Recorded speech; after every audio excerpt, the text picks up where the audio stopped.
So hi guys, I know that you cannot see me, but now you see me, and I know that in the previous video episode I already mentioned that we're going to go do a tour of what a proper ambulance looks like. You know, sometimes we really don't know what exactly is an ambulance supposed to look like, so that by the time they bring the ambulance to you, you're like, please, this person is not going to enter this place, right? So we're just going to do a quick tour of what an ambulance looks like. I am at 8 Medicals, and this is their ambulance. If you want to book their service, by the way, you can just scan this and then it will lead you directly to them so that you book them for your events.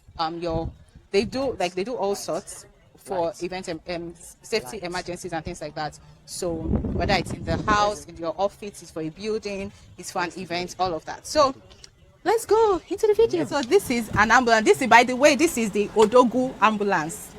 The name of this particular ambulance is called Odogu. So when you see it online, when you see it on the road, just give it respect, right? So please go on. Yes. So basically, I have a video I can share with you as well, right? That basically does the whole thing. Okay. But like you said, like a stretcher is basic.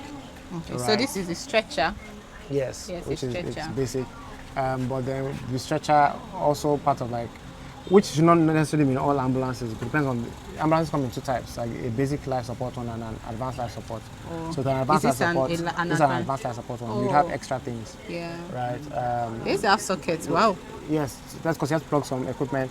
Oh, that's true. So nebulizers, machines that work, you need to plug them to power sometimes. True. Right? I think they make portable ones now.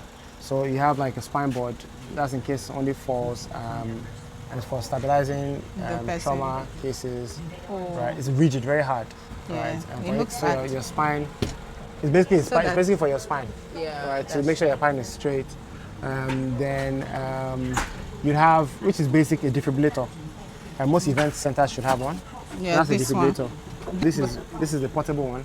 Oh, okay. AED. So this is an automatic external defibrillator, Oh, okay. right? And it's automatic because like anytime you can do is auto, Yeah. right? That's the biphasic monitor. This is the one that needs experts. Management and Yeah. care, right? So basically for people to, and I won't say all ambulances should have this because it's pretty expensive, to be honest. But No, but I mean, Well, you should have at least a saves monitor. life. No, but so You this should that have- means this one is cheaper. this is cheaper but still expensive as well. Right? What define expensive? Life is Expensive. more. Life is Expensive. This is. There's no amount that is too If much. I'm being honest, like not many ambulances have a defibrillator, and I can tell you for a fact. Wow. And that's because, and this is not because they should have this here, because they have this. But when they get there, they have to go to the event, right? They need to go with Actually, the then equipment. it means each ambulance, so it's Ideally, Yeah. because when they show up at the event, if you ask them where's your AED, if something happens, like the heart attack, what happened with Onyeka now, right? If she had a defibrillator, right, maybe she'd be still here today, right? To defibrillate, to shock her heart back to life. Then all our ambulances have like wheelchairs, depends. okay. Elderly people, transport, you have a stair chair. This is to help carry people up and down the stairs, Okay. right? Most people are used to carrying people in wheelchairs up and down the stairs. Yes, now Hold one side, you hold one drag- side. No. It's got a stair chair is for carrying people up and down the stairs. Okay. Depends on where it is, whatever height. Then we have oxygen. So the oxygen is in here, right? I think here and there. You have oxygen at the back there. Yeah. Do you have here? No, the oxygen is back there At the back. in that cupboard. You can. Okay, can you pass? Yes, I'm very slim. Okay, so this is the oxygen. So you have oxygen there. So it's piped. Yeah. It's piped all the way here, which is where you have the nozzle, right? And if you check that one, so you open it there and then come out. yeah. So this basically shows that it's open.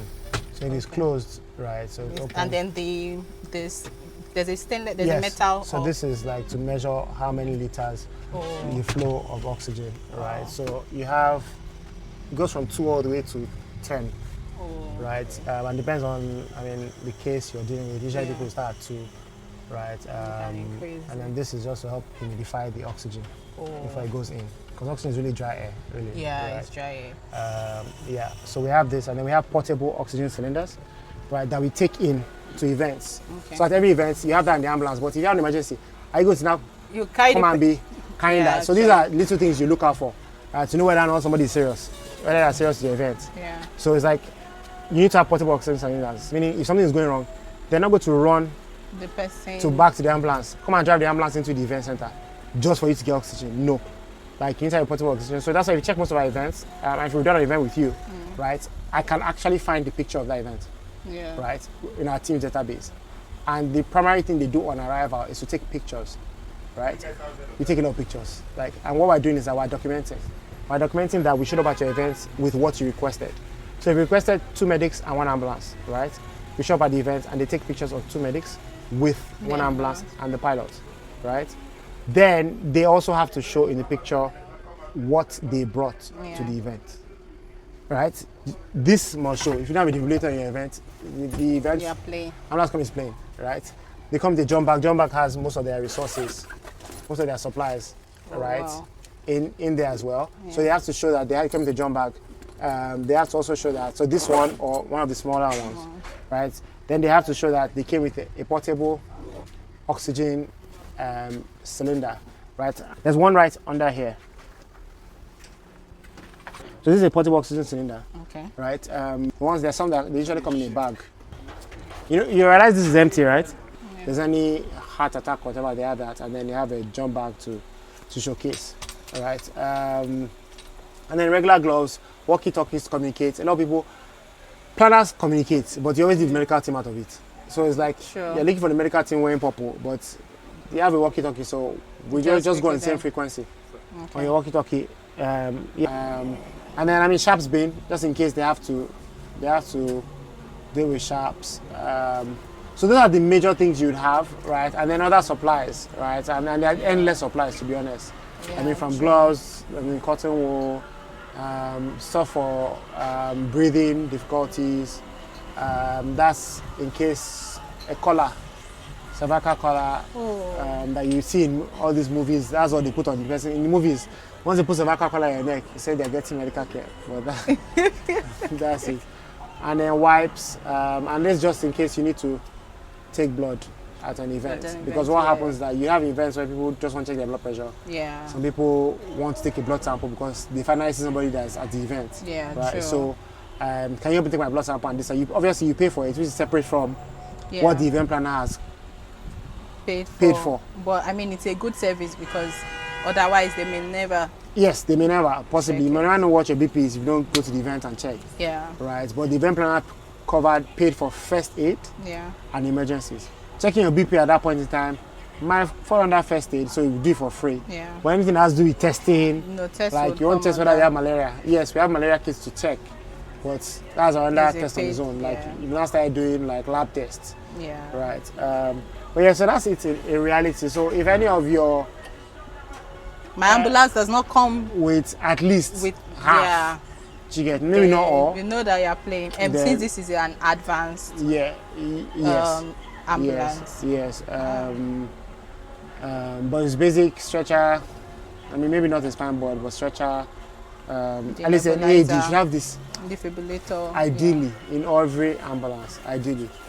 Some people show up at your event and they just bring BP monitor. Yeah. They just bring BP monitor. That's all. Paracetamol. BP monitor and paracetamol, and they say that they are coming to. I don't know what they are doing there, but that's true. Yeah. I've been really enlightened. Now there are some things I used to check, but now I know what to look out for, and I'm sure that every other person watching this now knows what to look out for and what to expect in a proper ambulance. So thank you so much, Dr. Ibukon. It's been really nice speaking with you, and pleasure is mine. Thank you. Thanks. You're welcome.